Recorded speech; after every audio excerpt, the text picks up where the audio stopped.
Good afternoon to Pondicherry, which is a former French colonial town on the eastern coast of India. Now this is actually part 2 of this video because it is the afternoon now, but I spent this morning exploring Oroville, which is a town nearby, a super unique town. So if you haven't seen that video, go over and check that out, but I had a feeling that was getting quite long, so I wanted to split them in 2. So this afternoon we are going to be exploring Pondicherry. It's my last afternoon here, so I just want to go back to some of the buildings that I really like. I need to go and see the ashram. I want to go and by the water again, so I thought I will take you along with me this afternoon and let me show you the very pretty Pondicherry. Right, so get prepared for some pretty nice buildings. Look at this.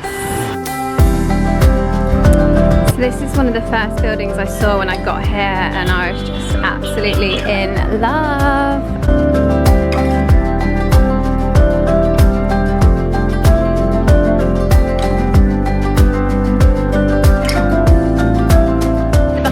Here we have the Café des Arts, and it's a really nice cafe, kind of like a fancier place. I went to work from there a few days ago. Good Wi-Fi, just really good kind of food, French food, international food. Yeah, with a really cool vibe. And there's usually lots of people outside here taking selfies, and you can probably tell why. Look at this, and that pink one is incredible.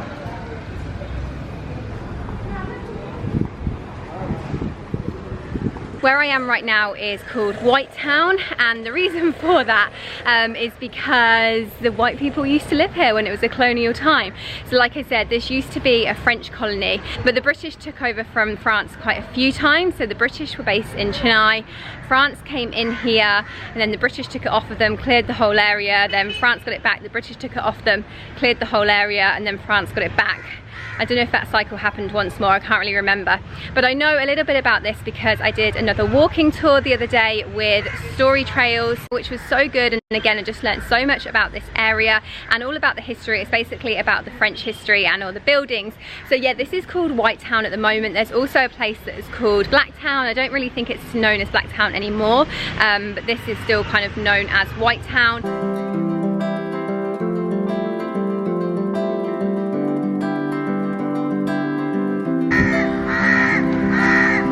I mean, this has to be my favourite building here. Just look at it.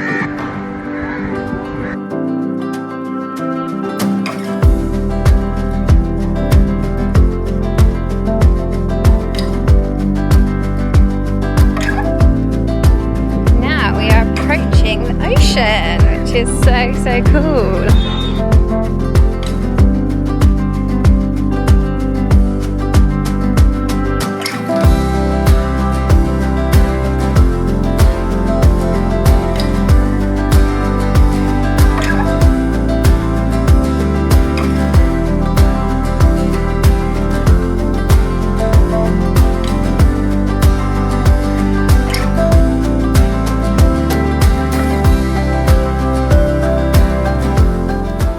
So although Pondicherry does have some really nice colonial buildings and it does look like really pretty, I've definitely been showing that side on my Instagram, and obviously a lot of the buildings I'm showing you on here are those really pretty buildings.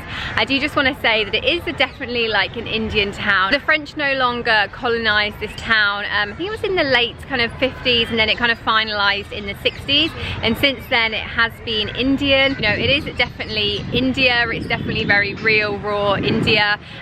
It's not kind of like some artificial town with like loads and loads of colonial buildings. There's nothing like that. Like in between them are just kind of like regular buildings and buildings that have been like not well looked after, and then there is still lots of like rubble in the streets. They're doing a lot of building work here at the moment.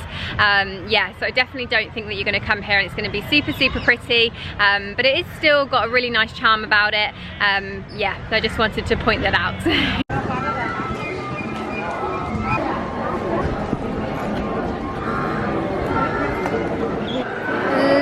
At the detail on this ceiling. This is Ganesh getting married to 2 women, I believe.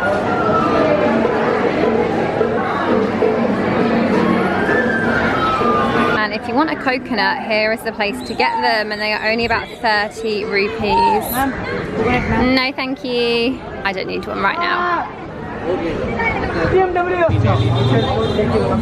Not far from the Hindu temple is the Sri Aurobindo Ashram, and you can tell where you are because all of the buildings that are in grey, they all belong to the ashram. You can't film me now, I'm about to go inside, so I need to take my shoes off and then I'm going to go inside. But basically, when I was in Auroville this morning, how Auroville started was by a lady, a French lady known as the Mother, and Sri Aurobindo was like the inspiration to start that because he already had his ashram.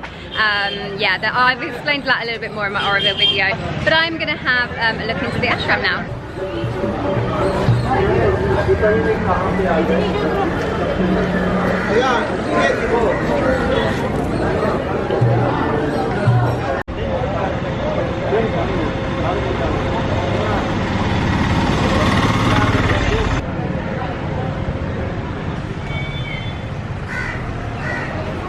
Well, that was really nice. You literally just go in and there's a super quiet courtyard. The streets out here are really busy with lots of people trying to sell you stuff, and it's a little bit crazy, and then you go in there and it's just like, total relaxation. So just sat on the floor for a little bit and just breathed for a while, did a little meditation, so that was nice, and lots of other people were doing that as well. But yeah, I reckon if you want to come to an ashram in Pondicherry, this would obviously be a really good one to go to. In fact, I am quite keen to look into it for myself sometime.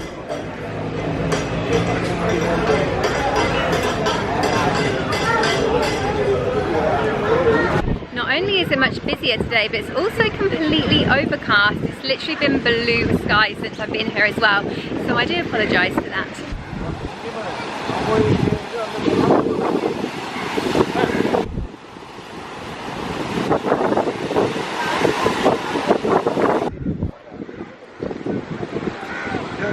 As you can probably tell, Pondicherry Beach is not like a sunbathing beach or anything like that. It's very much just a town beach, although it's nice definitely, and it's just so nice that it's by the water. It's amazing that you've got all of these buildings, all of these cafes, but it's right by the water as well. Ooh, a nice bit of rubbish here in between all of the rocks, of course. And then we've got the pier up here. The pier is actually closed, you can't walk along it because it's too unsafe.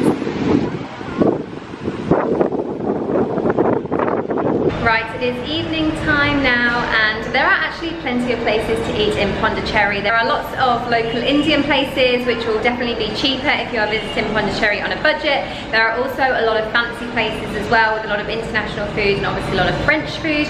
But I am going to Baker Street's Cafe and Bakery because I went there yesterday evening and I had the best pizza ever, and I had a really good cheesecake. And it's just around the corner from Micasa Hostel. Micasa Hostel is where I'm staying. It is actually the only hostel in Pondicherry, but that's fine because it's a really good hostel. The beds are super comfy, and there's even a kitchen here as well, which is really great.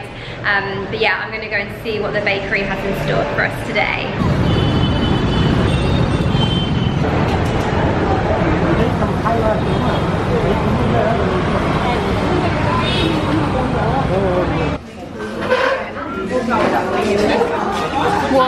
Warm please. I came at the perfect time because I got the second to last bit of pizza and there is no more pizza left, and this pizza is so good. I have had a really good day. I've really enjoyed Pondicherry. I mean, it's a really like kind of unique place.